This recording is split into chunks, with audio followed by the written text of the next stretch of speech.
Hello everyone and welcome back to my channel. For those of you who don't know me, my name is Tyler Rice. I'm a business and finance student and I post financial content weekly.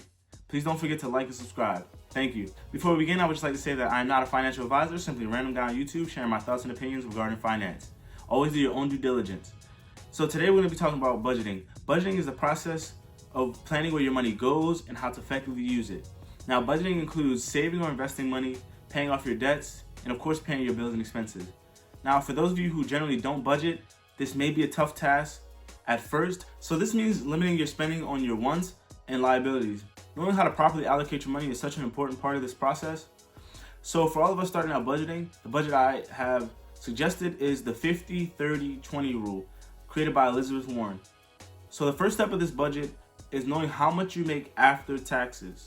So the 50% portion of this budget is meant to pay for your bills, your expenses, things such as your mortgage or rent, health insurance, car insurance, or even car payment. Now, these things are considered our needs and our necessities. If your expenses exceed your monthly income or your weekly and bi-weekly income, you must work on lowering them. It's important that we aren't spending more money than we make. Now, many of us actually don't understand, but we're spending more money than we make each week, each day, each month. This is a habit that needs to be eliminated. Now, if we're spending more than we make, doesn't that mean we're always living in a negative balance? We're seemingly always in debt rather than reaching a level of prosperity and positive income.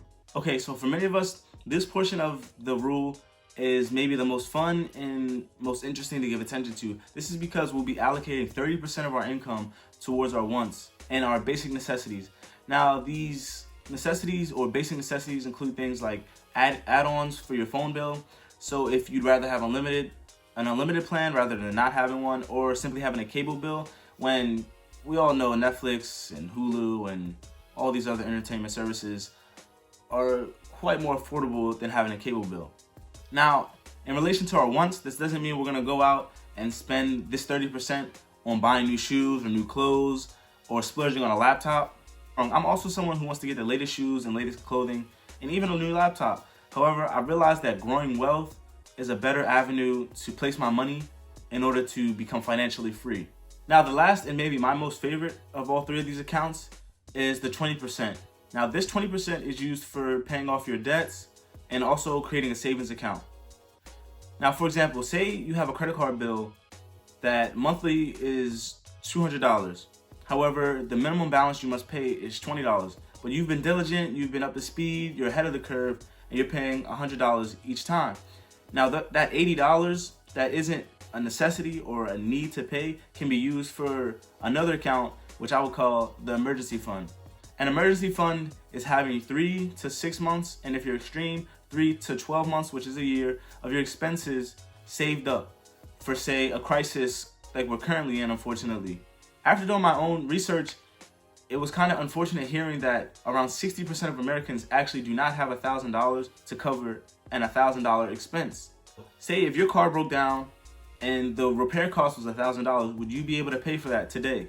Now, an emergency fund is important because it gives you that sense of security, and also if you were to lose your job, and many of us are out of jobs, you'd be able to pay for your bills and expenses without a worry.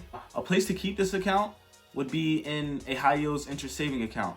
The bank I personally use and would suggest is Ally Bank. I'm not affiliated or sponsored by them in any way. That's just simply my choice and my preference. Now, the other portion of this is paying off debts.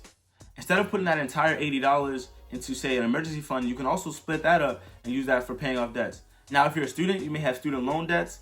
In order to pay those, you could use some of that $80 per month or per week, however you want to pay towards your debts.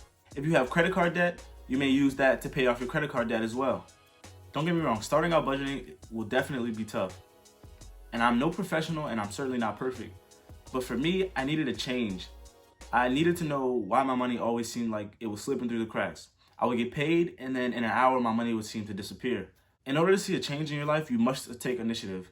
Now, you must be dedicated to wanting a better life, not only for you, but for those around you. Creating a budget allows for a new sense of purpose and simply knowing your finances better. And this is why I'm here, because being financially literate is a big part of that.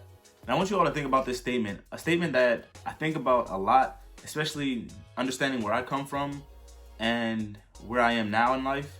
The rich stay rich by spending like the poor, and the poor stay poor by spending like the rich. Like I mentioned before, I'm not a professional, I'm not a financial advisor, simply a random guy on YouTube, share my thoughts and opinion. Before we go, I would like to share this quote from Dr. Martin Luther King. You don't have to see the entire staircase, you just have to take the first step. Taking that first step into a better life will be tough. There's no guarantee you'll be able to change your habits in a day, 10 days, or even a year. But taking that initial first step is the way to prosperity. Thank you all for watching. I hope I was able to provide you with some sort of value. Be dedicated, stay up, stay frugal.